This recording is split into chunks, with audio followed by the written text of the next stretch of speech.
Okay. I think people are jumping in. And Sky, can you see my camera?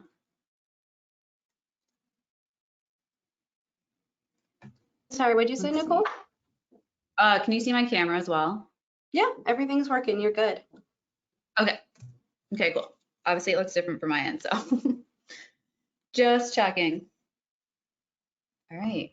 Looks like people are jumping on.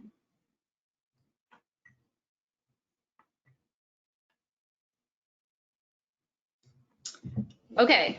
Yeah, we'll just keep letting people hop on, and we'll just give a few more minutes. So feel free to enter into the chat and make sure you have on for all attendees, an entire audience, so that we can see it. But you can just say hello and then put in your most dominant emotion. So if there's an emotion that you feel most often, maybe it's coming up a lot today, or maybe it's something that is a regular emotion for you, feel free to drop it in there and just kind of give us the feel for who you are and what's going on for you. And we'll just keep letting people jump in.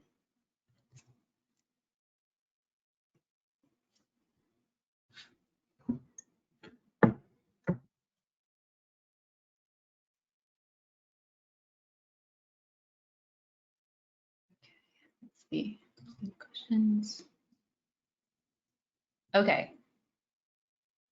So, hi, Kim, Teresa, anxiety, Linda, stressed, Ashley, compassion. Oh, that's a good one. Okay, thanks for sharing, guys. Awesome. That's a good one to feel. We all like feeling compassion, and I know we've all felt stress and anxiety, Teresa and Linda. Definitely big ones. And then I'll say it a few more times, but we are also going to have Sky on to help moderate and answer any questions and anything that comes up throughout the presentation. So if you guys have questions, feel free to send them into the questions area, and then Sky can kind of hop on and interject while I'm doing the presentation and let me know that we've had some questions come up, so we can make it interactive and keep things flowing really nicely. Okay, maybe just one more minute and then we'll get started. People always kind of hop on late anyways, right? Even though it's virtual, we're all running a little late. This is, even when I do these live, I always am like, all right, I'm gonna get started. I waited 5-10 minutes, and then there's like 10 people that show up after the fact. So it's just live, right? Looks like we're still having some people get on. Okay. And just make sure everything's good. Yep.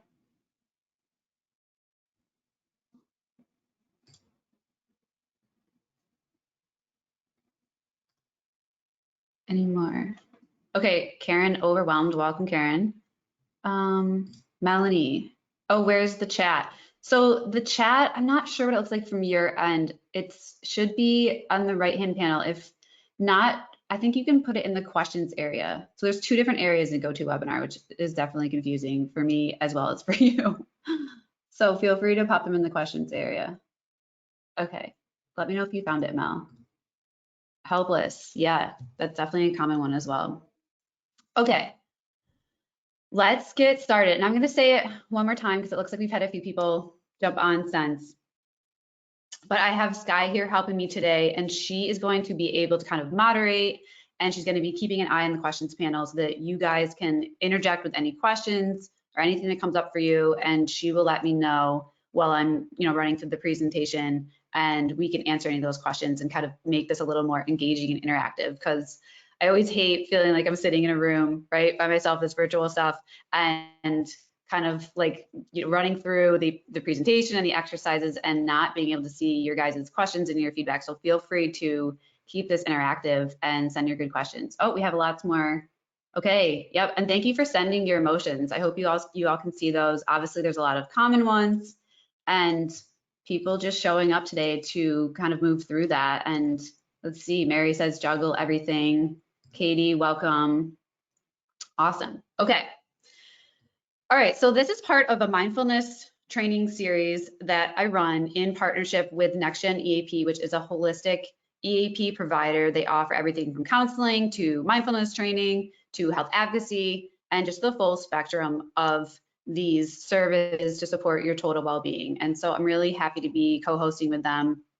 Sky is actually with them, so she's helping me out a lot today. And yeah, we're gonna just get right into it.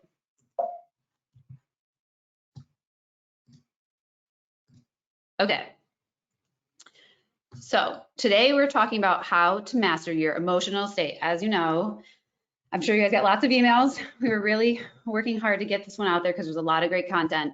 And I always want to do these presentations based on neuroscience and psychology. So that's a big piece of the work that I do. Big part of my philosophy is I'm always bringing in the science and the psychology, and of course, sprinkling that with mindfulness and spirituality, because I feel like we need that full spectrum to really understand our minds and really make some real progress and see some real results in our life. All right, so a little bit about me.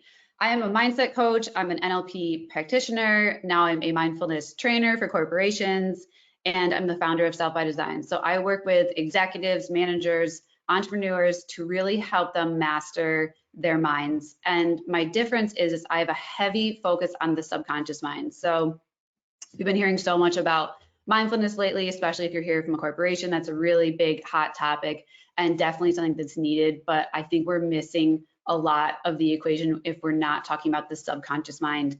And that's what we're talking about today, where all of our beliefs, habits, and emotions live. So this part of your mind is really running a lot of the show.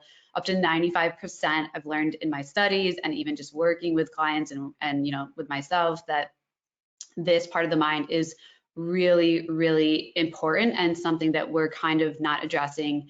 And I feel it's my mission and calling to make that connection between the conscious mind and subconscious mind so we can really make progress in our lives. And so the Self by Design method is what I've designed to kind of address that. And it's my new age method focusing on neuroscience, psychology, and spirituality to master the power of our minds. And let me just check quick. I had another question come in. Okay, yep, I think we're good. All right.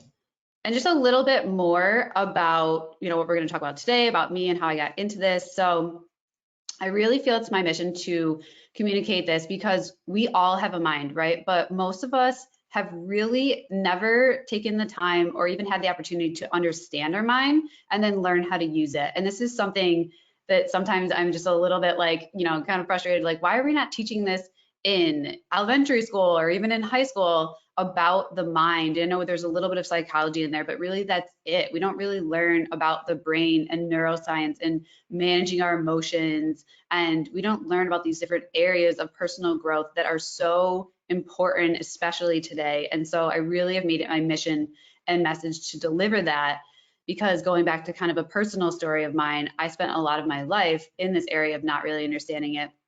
I was physically, mentally, I even say emotionally and spiritually unwell for probably 15 years or so. And I really tried everything from my perspective, from going to traditional doctors to naturopaths and holistic doctors, and wasn't really making a lot of progress. Made some progress, of course, with the nutrition and diet and changing the biology of things, but it wasn't until I really discovered that it was my mind and my belief system and my emotions and my self-talk and my identity and all those pieces that were really keeping me unwell and keeping me stuck. And I know that's something I hear from people so often in my trainings, in my coaching, is just that you're in this state of unwellness or, you know, not well-being, right? The opposite of well-being, and just feeling stuck.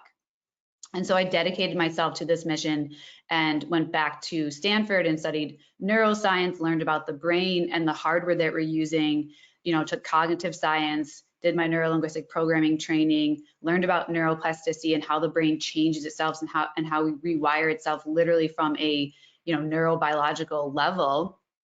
And then also studied psychology and the patterns that we are creating to kind of create our reality, and took cognitive behavioral therapy, mindfulness based, I always mess this up when I'm saying it. I like saying MBSR, but mindfulness based stress reduction, which is really just learning mindfulness practices to calm your nervous system, and then studied the subconscious and conscious mind very heavily. And then I also like to bring in spirituality, because that is just however you want to define it. It's just your connection back to yourself and back to a greater and higher purpose, right? And so we always want to have our vision and our values and be utilizing our creativity and our self-expression. And that is so much of our total well-being. And I also feel like such a missing piece. So I've really taken these 3 disciplines and just brought them together in a way that I feel really addresses the mind and allows us to make some real sustainable change. Okay, so let's get into the presentation. And of course, today we're talking about emotions, and we all have them, right? Everybody's got emotions. If you're human, you have emotions. And what we're going to talk about today is, do you really understand them, right? So understanding our emotions, and then how you relate to them, right? So changing your relationship to those emotions, and then what tools you have to shift them. So we're going to talk about some tools and even do some exercises on shifting our emotions. Okay. And I just want to start here. So when we talk about emotions, we often think about the darker emotions, right? Depression, sadness, fear, anxiety, anger, shame, guilt, grief. This is often where our mind goes. And this is also very cultural, right? Often we say, oh, you're being really emotional right now, or yeah, I don't want to feel these emotions right now, or stop being so emotional. And usually when we hear that, we associate that with darker emotions, these emotions. But we're going to get into kind of understanding emotions, because I want to change and shift that perspective in your mind and in our culture, that there's a whole range of emotions. So let's move into that understanding and the first piece. Okay. And we're going to talk about embracing the full spectrum of emotions. So kind of like a rainbow, all of the colors, right? You want to have the full spectrum of emotions. We don't want to eliminate the darker emotions, the depression, the sadness, the fear. Those are there to give us information and support us. We want to embrace the full spectrum. Okay. So I use this often with my clients, and it's even in my mindfulness training. And this is just kind of the full emotional spectrum. So again, we're all humans here having a human experience. So we are going to experience every single one of these emotions on this list, right? On this spectrum. So everything from peace and joy and freedom and happiness and love, all the way down to guilt and shame and fear. And if we've all experienced every single one of these, right? If you haven't, then I would be hard pressed to kind of explore there, because you definitely have. And sometimes I like to think about it that we're kind of sharing all the same emotions, right? And if you're feeling fear or anxiety or stress or whatever that is, it's kind of like, okay, now it's your turn to feel that part of the human experience, and then process it, which we'll talk about today, and then kind of allow it to move on to someone else who maybe needs to feel that emotion in that time, so they can shift something or change something or create different results in their life. And again, we want to have a wider range and capacity for these emotions. So really, the more you can move through the spectrum, the more alive you really are, right? So if you are trying to kind of just cut off these negative emotions, and I've seen some trainings that kind of teach this, like exiling of these emotions, and just shift back to positivity and all the positive science and power of positivity and things like that. If we just cut off these darker emotions, then we're not able to access that full range and feel the most alive, right? Because if you cut off one piece, you kind of cut off the full spectrum. So our goal is to just have greater awareness and control of our emotions. Again, not eliminate them, just be able to manage them in a much healthier way. And this is a philosopher and lecturer that I really love, Alan Watts. I don't know if some of you have heard of him at some point. I've listened to like all of his stuff on YouTube and podcasts and read his books and the whole thing. And he really used a lot of the ways of like Taoism and Zen and, even some spiritual practice to really help people shift their minds and do it from a psychological standpoint. And he was a big lecturer here in the Bay Area. He even lived in Sausalito in like the 60s, right? Super cool guy. He just had this like essence about himself that we all wish we could have.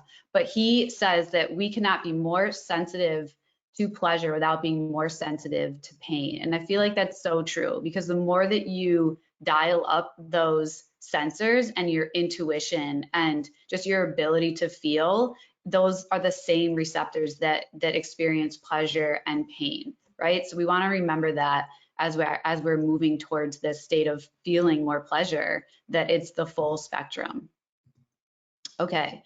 And that moves us into the neuroscience behind emotion. So we're going to get real sciencey for a little bit, which is always fun for me. And I know a lot of people get value out of, because we don't often talk about the science behind it. So I really do want to speak to these receptors from a biological, neurobiological level. And again, this is probably something you didn't expect to see on a Wednesday morning, right? Learning about neurons, like sitting in a neuroscience class, and this is weeks of teaching wrapped into one diagram and a really quick overview. But I just want to talk a little bit about neurotransmitters and our mood. So neurotransmitters are these brain chemicals that carry signals from one neuron. So here's one neuron to another. I don't know if you guys can see my mouse. Maybe you can't, but and these neurons have this main body, almost like the tree trunk I like to think it of, then these dendrites, which are the branches of the tree, and the axon, which is the kind of roots in the tree and what is sending the communication to the other neuron or the receptor cell, right? And this is working every day to regulate your mood. So if you have a thought or stimulus coming in, it's going to light up that neuron. It's going to send an electrical signal through that neuron, and it's going to release here. I wish you guys could see my mouse, but I really feel like you can't.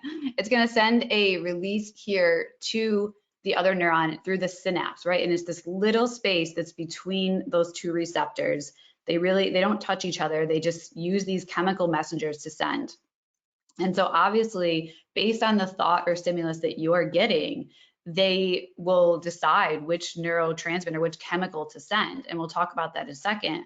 But if you're getting a negative thought, then it's going to send something that is, more filled with a negative chemical like cortisol, that norepinephrine, which is the higher level, or good chemicals, dopamine, serotonin, oxytocin, et cetera, et cetera.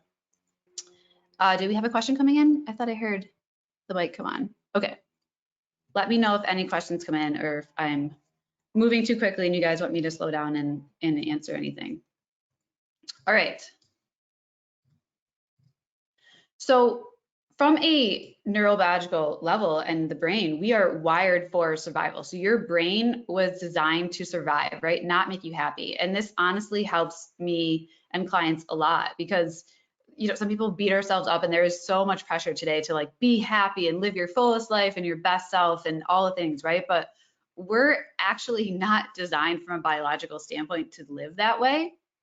And so we are in a lot of ways kind of overriding that system, and there are ways to do that, but it's just really hard because we're not designed that way. So we're designed to promote survival and look for positive ways to stimulate these brain chemicals. So that's why if you're feeling down, you are going to look for something that stimulates dopamine, which is seeking, and that reward chemical, and even the chemical for, or neurotransmitter, whatever you want to call it, for movement, or serotonin. So you want to feel joy and satisfaction, and serotonin really regulates our moods. Oxytocin is another positive one, and one that we are often seeking, and that's the chemical and the neurotransmitter of love and connection, right?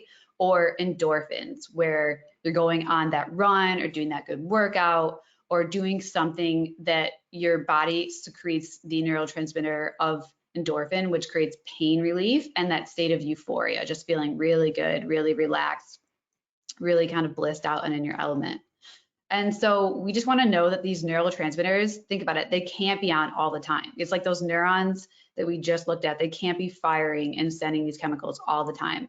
So what your brain is designed to do is, if it feels a positive experience, it says, yes, okay, repeat, do more of that. Negative experience, stop and do less. And so that's kind of how we're learning and teaching the brain, and how we are designing these pathways and patterns in our neurobiology. And so just to kind of elaborate on this a little bit more, if you've ever said or felt like, okay, everything is really good in my life, right? But you're still anxious, or you're still feeling unwell, or you're still like, but it's all going to fall apart. It's because you're wired to always scan for possible threats. And again, this is very primal. This goes back to, when we're hunting and living out in whatever, in the woods, right? And if you felt like, hey, I had a good day, I did well in my hunting and I ate well and I slept well, everything's fine. Well, there was always possible threats. Like it could be weather, it could be another animal, it could be another hunter, whatever that is. But in today's day and world, obviously those threats are not really as prevalent. There's always small threats. Sure, I'm sure your mind can create some great imaginative things. Mine definitely has, but we really are not utilizing our brain in the way that we used to have to, right? And now we can allow ourselves to relax a little bit. And so when you're feeling stress and scanning for threats, you are emitting norepinephrine, which is the neurotransmitter of action and alert. That's adrenaline secretion. And you're keeping yourself in this fight, flight, or freeze response. And so that is when we feel like we are engaging in more conflict. You're feeling anxious, you're feeling frustrated, or you're avoiding something because it doesn't feel good, or even feeling paralyzed, right? Feeling stuck. That's that freeze response because you're in fear, and so much fear that you just decided, I'm not going to do anything. So the more often that we run those loops, the greater those neural pathways are strengthened, right? So it's just like running a trail over and over again. It's going to get easier to run. It's going to get wider. It's going to be just more, solid and laid nicely versus if you're going through the woods and creating a new path. And our brain was designed this way to create energy conservation and be able to predict that new alert or that new possible threat that's coming in, right? But our job today is to choose and design our own pathways and create our new future. Because if you just let your brain do it, clearly we've just discussed that it's not doing a great job. Your brain is going to move more into survival, more into scanning for threats. And so we want to actively and consciously put it towards designing the future that we want and calming that system so we really can create what we desire in life. All right. Oops, kind of jumped back. So that brings us to the psychology behind our emotions. And this is not as complicated as the neurobiology. So if you didn't love that as much, let's get into a little bit more of the mind. And so of course the brain and mind mirror and create each other. But this is just kind of another graph or another visual that I love to use. So if you're stuck in a loop, right, of like I asked what your most dominant emotion is, that often can be a habit for you, right? You're just running that same pattern over and over again. You wake up every morning and, oh my gosh, I feel anxious. Okay, I got to work, I feel anxious. I'm, heading home, I feel anxious, right? And we have to really start seeing our thoughts as habits. That's just a loop or a pattern that you've created, and now you're running that loop over and over again. So that loop often looks like you receive a thought or an outside stimulus, and then an emotion is created, right? Those neurotransmitters fire, and then an emotion is created, and then there's a behavior that follows that emotion, and you get your results. And then often if you don't like your results because you didn't like the behavior or the emotion was negative, you're right back to a negative thought or stimulus. And this is how we create that downward loop. And this is how we ruminate, and this is how we stay stuck. And so we really want to create a space here with the meaning and having a pause between the thought and the stimulus and the emotion that's generated to be able to create a new pattern that's not a loop, that's more of a fresh new trail, right? Instead of running in a circle all the time. And so that moves us into relating to our emotions. And we're going to talk about creating that new, I don't even want to call it a loop, but that new neural pathway. And I, again, made that sciencey kind of nerdy reference from a new path to a new pathway, because you're literally creating a new, neural network in your brain. Okay, so I always use these 4 steps when we are working through an emotion, and we're going to do this in the exercises as well, because often, and I've even taken some courses recently and done some trainings where I feel like, again, it's back to the positive psychology, and we kind of bypass these first 3 steps even, right? Like how often are you like, oh, I feel anxious, and somebody's like, oh, everything's fine. Like just go out in the sunshine and enjoy your day, or think about what's great in your life. And I still do it too, right? I'll be like, oh, I don't feel so good or whatever, but I'm grateful for this, this, and this. Well, what you're doing is you're kind of back here recycling your emotions. So this looks a little bit more like the recycling pattern, right? Or the recycling symbol, instead of processing your emotions. So you really want to process and digest these emotions so you can move out of them and shift them, instead of being like, okay, I'm going to go right back into that loop. So the first step is always awareness. And of course, this is really big in my corporate mindfulness training. And the first step, once you have this step, things seem to kind of just flow in that awareness, because once you are aware and awake to it, then these other steps kind of naturally fall into place. But you really want to make the unconscious conscious, because again, that loop, even those chemical transmitters and that the neuroscience behind things, that's all happening subconsciously. It's kind of underneath the iceberg or underneath the water, or whatever you want to call it, and you're not even aware of it until you bring it up to the surface and you can add choice back in. So you're adding back in, I kind of keep jumping all over, but you're adding back in that meaning, or changing that meaning, and adding back in that space. Okay, I'll stop jumping around. And then acceptance. So you want to take a moment and not categorize this emotion as good or bad, right? It's not good or bad. There's no judgment here. This is what's reality. This is what's coming up for you. And just getting curious and just seeing that as information for you, right? And saying like, okay, this is good. Like this is emotion coming up. It's not good or bad. It's literally just information, and I'm just gonna get curious about it.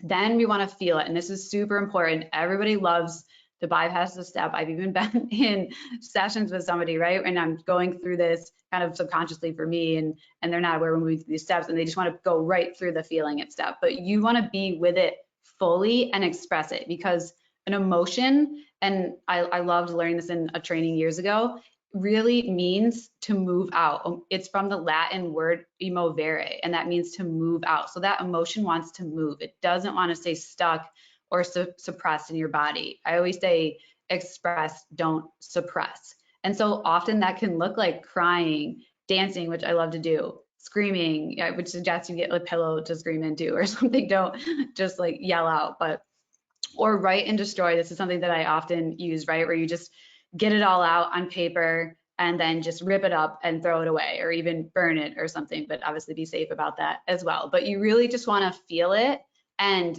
be with it, and then release it, express it.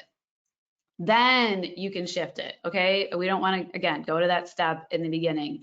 Now you can shift it and move up through that spectrum that I showed you earlier on into those higher emotions, and you can use those exercises and tools that we're going to talk about in a second here.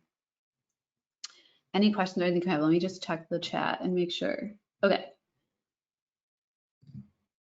All right. So let's get into practicing and trying this formula a few times, this new pathway that we've just created and that you guys can use to apply to any new situation where you want to move through an emotion.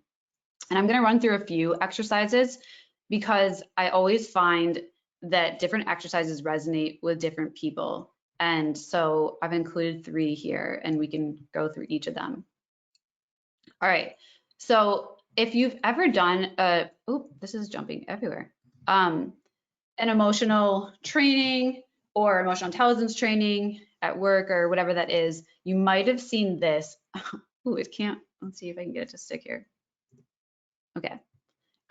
This is the wheel of emotions, right? And this is very popular in psychology and often in emotional intelligence training, or at least it should be in emotional intelligence training if you're taking it. If not, I want to talk to them. But we can use this wheel to really identify our emotions. And again, we're going to run through this 4-step process. So I don't want to see people just seeing like this wheel and then going right to shifting their emotions. So we can use this wheel to really name your emotion and describe it. So often, and I used to do this all the time, when you feel an emotion, you're just at the highest level, right? You're like, I feel angry right now, or I am really sad right now, or even anxious or fearful. Like you're at the highest level, but what does that really mean to you, right? If you're fearful, are you anxious? And then kind of diving into that a little bit more. Okay, and we can even go up the wheel and see if it doesn't flip on me. If you're feeling anxious, okay, so you're feeling overwhelmed. Okay, got it. Or worried or frustrated. Oh my gosh, I'm so sorry about this flipping around. And so really just naming your emotion and describing it makes it more real in a way, and also allows you to express it better. Then we want to get to that second step, accepting it. So allowing it to be as it is. So we've named it, we know what it is, it's here, we're not going to judge it, just be with it. Now you want to feel it in your body. So where do you feel it in your body? And again, this is something that we usually bypass. So if you're feeling anxious and you've moved that into, okay, it feels like it's overwhelmed or it's frustrating, where do you actually feel it in your body? Because at the end of the day, an emotion these words or these verbs, let's say they call it, are really just a sensation in your body, right? Anxiety feels like this in my body. Overwhelm feels like this in my body. Where do you feel it? Is it in your chest? Are you holding it in your shoulders? Is it in your voice when you're speaking? Is it in, like, your hands are a little clammy? Whatever it is, really take a moment and feel it in your body and how that's manifesting for you. And you can even try, I've done this as well, like you feel it, let's say in your chest, now try moving that energy or that emotion maybe somewhere else and kind of dissipating it. And you'd be surprised how really you can kind of move that energy around your kind of system and not just keep it stuck and held in your chest, in your shoulders, in your hands, or whatever that is. Okay, so then we can shift it. So where would you like to be, right? We've moved through these steps, we've processed it, we haven't recycled it. Now, where would you like to be? So you can shift the perspective, change the narrative, maybe insert that different meaning, right? There's a new story, or you can come back to gratitude, which is always one of the highest emotions. And remember what you're thankful for, remember what's going right or what could go right, what you're going to be thankful for in the future, whatever that is, just coming back to gratitude and shifting your state very quickly in that way. Any questions? I'm going to check again. Okay. All right. So this is another one. I tried to simplify it as much as possible because I also love the neuroscience behind this, but just breathing through your emotions, because we know so much about breathing today and we hear so much about breathing, but I still think there's a lot of pieces that are being left out. And a lot of us don't know how to breathe. And I'm not going to just say breathe deeply and use your diaphragm. We don't know how to use breath to change our state and shift it very quickly. And this is one you can use if you're literally sitting in a meeting or on a date or whatever. You're in the actual situation. Obviously, prior, you're not going to pull out like the emotional wheel and start going through it, right? But if you're in this actual acute situation, you can use this to shift your emotions. So we first want to identify if you're in a high state or a low state. And to get a little more into the psychology or even the neuroscience, are you feeling stimulated? Like, stimulants, are you feeling high and up there? Or are you feeling depressive? Are you feeling, low and low energy and understimulated? And so once you've identified that, again, accept it. This is just where you are. It's not good or bad. You're not judging yourself. It doesn't mean anything about you, who you are, who you're becoming, anything. It's just what's going on for you right now. And then we want to feel it. So we can learn to feel and sense our heartbeat. And this is something that I've done in the mindfulness training, and you would learn a little bit more about there. But if you want to just take a second and see if you can actually feel your heartbeat, right? And check in, like, how does it feel? Is it quick? Is it slow and labored? Whatever that is. So just take a second and check in with yourself. All right, that's that sensation. And now we want to shift it using our breath. So this is what I feel like a lot of us don't know.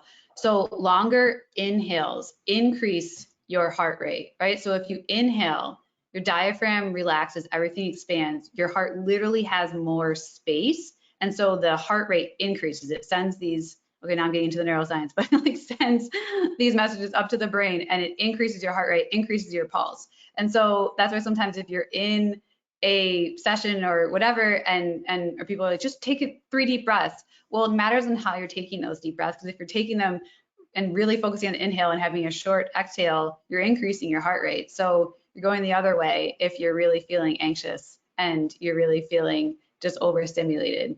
And so what you want to do, let's say in this case, yeah, you're feeling a high state, you're feeling anxiety, overstimulated, overwhelmed. You want to have a longer exhale. So when we exhale, our diaphragm contracts, it pushes the air out. And so that actually creates less space in your lungs and in the cavity that surrounds your heart. And then your heart rate decreases. So if you want to try it on your own, just focusing on, sure, taking an inhale, let's say you inhale for 2 or 3 seconds, but then you double that exhale. So really breathe in and then breathe out slowly. And doing that 2 or 3 times, 7 to 10 times, however many times you need that can really shift you back to a state of more calm instead of the just take 3 deep breaths and everything's good, right? And so really focus on the exhale if you need to feel calm, or you can focus on the inhale if you want to feel more stimulated. Maybe you have some brain fog, which is associated with low energy. Maybe you're just feeling low. You want to take quicker inhales and again, longer exhales to feel more relaxed. So I hope that helps you guys. And I can even send over a little sheet with the recording after, but yes. Okay. Nicole, Yep. we had a question come in when someone asked how this works for someone who experiences panic often. Yeah, I would say if you're in a state of panic, first of all, before kind of moving in that and through these 4 steps, I would say get yourself to a place where you feel safe, right? Or a sense of safety. So either if it's sitting down so you feel held, or putting your hand on your heart and on your stomach, and then you can kind of move through these exercises. And I would say for panic, of course, you're again in a high state, right? Your nervous system is really kind of well orchestrated in a way where it's like, okay, let's send the alarms, let's really go into this high state. And so you would really, really want to focus on the longer exhale. So maybe just a short inhale and then breathe it out long and exhale. And I would keep your hand on your heart and your belly, or stay grounded in that seat, or whatever position you're in from a, from a physical stance that makes you feel safe and held, and then move through this breathing exercise. I hope that helps answer your question. I wish you guys could write back there, but is there anything else, Guy? No, that was the main one. And then someone else mentioned using a similar technique for controlling blood pressure as well. I thought that was interesting. Awesome. Yeah, exactly. And blood pressure obviously is associated with your heart rate, right? And so, yeah, if you really wanted to experiment with this and get a blood pressure monitor, you can see the shifts and the changes, and it's very powerful to monitor it in that way. Even when I was doing hypnosis training, we did some of this with the breathing, and you can see and feel like checking in on just your pulse and seeing how that changes. So it's pretty fascinating when you're really doing it. Ooh, this thing is just really jumpy. Okay. All right. Thank you for the questions and input. Okay. So lastly, and my favorite, let's see how much time do we have. I just want to make sure we're good on that. Okay. Yes, we are. Is the emotional freedom technique, also known as EFT. And this is something that has helped me immensely. I have often used this technique before presentations. I did it before this one. I'll do it before, let's say, a date or whatever, a big event, a speaking engagement, a, whatever, corporate meeting. I will take even just 5 minutes and run through this technique to calm my emotions. And it's really based in an old ancient practice of acupuncture and acupressure. So traditional Chinese medicine, where you're tapping on these meridians in your nervous system, and you're literally resetting the nervous system and releasing those emotions or that stuck energy. So if this sounds a little bit woo-woo to you and a little bit out there, then I would just say stay with me and try it, do it with me, because it works. I even felt the same too. When I was feeling this the first time, I was like, oh, I'll explore this. I went to a workshop in Los Angeles when I was living there, and I'm like, I don't know how this is going to go. It's a full day workshop. And honestly, I was a believer after that, and then got certified as a practitioner because I just felt such a huge shift in, yeah, my nervous system, and just the whole yeah, my whole kind of like chemical biological structure, if you want to get into the science of it again. Okay, so again, we're not going to bypass the first step. We want to be aware and name our emotion. We're all experiencing different emotions. We all share the same emotions, but they are experienced at different times. So you really want to name what you're feeling. Then you want to meet that with curiosity and compassion. And again, just be with it. Don't judge it. This is a huge step. We don't want to skip this step because the emotion is not good or bad. It's just what's happening right now. And then we're going to feel it. We're going to talk about this in a second, but just we're going to kind of tap out or awaken that emotion. So you kind of want to like bring it to the surface, right? Make it conscious and then release it.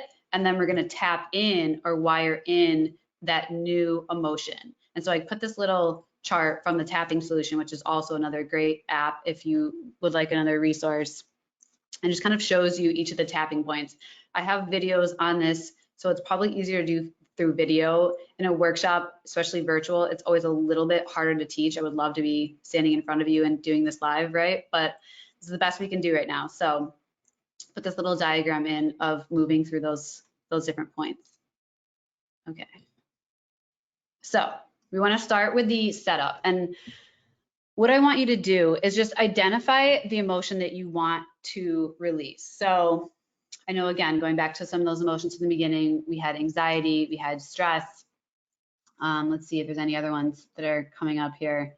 Overwhelm, right? So identify that emotion first. Now I want you to rate the intensity. So is it a 4? Is it like an 8? Obviously somebody mentioned panic, like that's going to be a 9 or a 10, like that's up there, right? So you want to just rate the intensity 1 to 10. Again, we're not judging it, we're just getting a numerical value and saying, okay, here's where I'm at. This is what's going on for me. Now we want to set up the statement. So even though I feel blank, so fill in your emotion, anxiety, fear, frustration, overwhelm, I deeply love and accept myself. And how we're going to do this is on the first point here. Again, I don't know if you can see my mouse, but oop, every time. I think it's every time I move the mouse. So on the karate chop point, so that's always the first point to kind of awaken this nervous system, right? And then we're going to prime it to tap in the rest of these points. So if you have your emotion and you have your setup statement, we're going to do this together. You're going to pull up your hand, any hand, it doesn't matter. And you're going to use this. I hope you guys can see it on my camera, but you're going to use the karate chop point, which is obviously just kind of a fun name, and tap on it 3 times. So even though I feel, and fill in your emotion, I deeply love and accept myself. Even though I feel, I deeply love and accept myself. Even though I feel, I deeply love and accept myself. Okay, now we're going to move through the sequence. So this is kind of round 1. Again, we're bringing up that emotion, we're eliciting it, and then we're releasing it. And so we want to move through each of these points with our setup statement.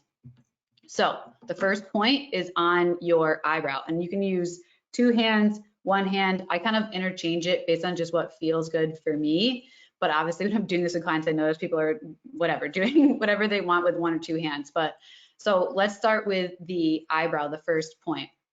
So even though I feel, I deeply love and accept myself. And again, fill in your emotion. Even though I feel, I deeply love and accept myself. Even though I feel, I deeply love and accept myself. And if I was working with you one-on-one, we would do this 7 to 10 times. I'm just going to say it 2 or 3 times and move through so we can keep on time here. And then side of the eye. So even though I feel, I deeply love and accept myself. Even though I feel, I deeply love and accept myself. Even though I feel, I deeply love and accept myself. Okay, under the eye. Even though I feel, I deeply love and accept myself. Even though I feel, I deeply love and accept myself. Even though I feel, I deeply love and accept myself. All right, the other point under the nose. Even though I feel, I deeply love and accept myself. even though I feel I deeply love and accept myself, even though I feel I deeply love and accept myself. Okay, moving to the chin. Even though I feel I deeply love and accept myself, even though I feel I deeply love and accept myself, even though I feel I deeply love and accept myself. Okay, collarbone. Oops, move my hair. Even though I feel I deeply love and accept myself, even though I feel I deeply love and accept myself, even though I feel I deeply love and accept myself. And the other point is kind of under the arm. If you're a female, right on your bra line. So even though I feel I deeply love and accept myself, even though I feel I deeply love and accept myself, even though I feel I deeply love and accept myself. And the last point, top of your head. So even though I feel I deeply love and accept myself, even though I feel I deeply love and accept myself, even though I feel I deeply love and accept myself. Okay, and then just check in with yourself. Where are you on that intensity scale now? If you're not, if you're still, let's say, a 6 or a 7 or even an 8, you can do this a few more times and tap on those points longer and kind of run through it, because we really want to, again, bring up the emotion and release it and bring ourselves back to a state of calm. And then we move into shifting it, which would be round 2. So I always encourage people to repeat it until you feel at least a 2, maybe a 3. Obviously, it kind of depends on how you measure that emotion, but you really want to be in those lower rungs and feel more calm. Okay, so round 2, this is where we shift. This is where you choose a positive affirmation to tap in instead, or affirmations. So I love to get creative, especially if I'm doing this with somebody live or in a training. I will just kind of throw in whatever is coming to mind, whatever's coming up from my subconscious mind. But if you would like to choose an affirmation that really resonates with you, or a mantra that you love, and tapping that in, that can be extremely powerful because it's very personal and customized to you. So these are a little more broad because I'm not exactly sure which emotion you're tapping in and tapping out at this point, or sorry, tapping out and tapping in at this point, but let's just work through these. Okay, so starting at the first point, again, the eyebrow. So I'm feeling absolutely incredible now. I'm feeling absolutely incredible now. I'm feeling absolutely incredible now. Okay, side of the eye. I know I'm going to do amazing. I know I'm going to do amazing. I know I'm going to do amazing. Under the eye, I am highly capable and confident. I am highly capable and confident. I am highly capable and confident. Okay, under the nose, I am more than enough. I am more than enough. I am more than enough. Chin, everything is on its way to me. Everything is on its way to me. Everything is on its way to me. And then moving to your collarbone, I am a beautiful person. I am a beautiful person. I am a beautiful person. Underarm, I feel calm and confident. I feel calm and confident. I feel calm and confident. And then finally, top of the head, I am a powerful creator of my thoughts and emotions. I am a powerful creator of my thoughts and emotions. I am a powerful creator of my thoughts and emotions. All right, how do you feel? Check in with yourself. So I hope that you feel great. I hope that that created a big shift for you. And again, this is one that you can use in real time, of course, just kind of taking a second, whether you're in your car or running to the bathroom quickly or whatever before you leave the house. You can run through this really quickly. You only really need 5 minutes or so. And it is an extremely powerful way to shift emotions. And again, like any of the neuroscience and psychology, the more often you do it, the more easily it's going to come to you and the more quickly you're going to feel these shifts in your state. Okay, and I just want to end with this poem. I was going to end with a little meditation, but I'm glad I didn't, because we are definitely good on time. I want to leave a little bit of time for questions.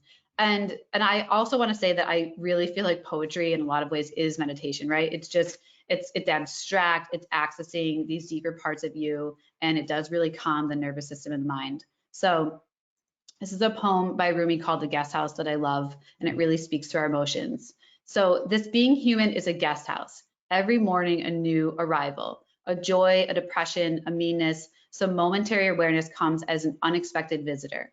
Welcome and entertain them all. Even if they're a crowd of sorrows who violently sweep your house empty of its furniture, still treat every guest honorably. He may be clearing you out for some new delight.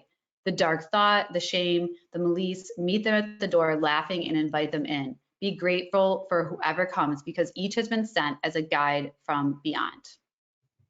All right.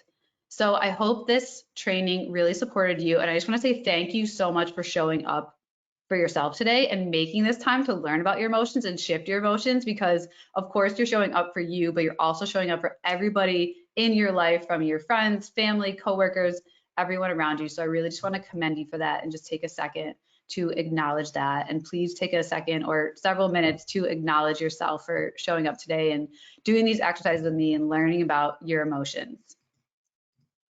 All right, and then of course, oh, go ahead, Sky. Oh yeah, sorry. We got one more question come in. Someone asked if round 2 is focused on one specific affirmation as part of the shift. So I'm wondering if they're asking maybe if they're supposed to change the affirmation per point or if they're supposed to focus on one affirmation. Oh, okay. Yeah, good question.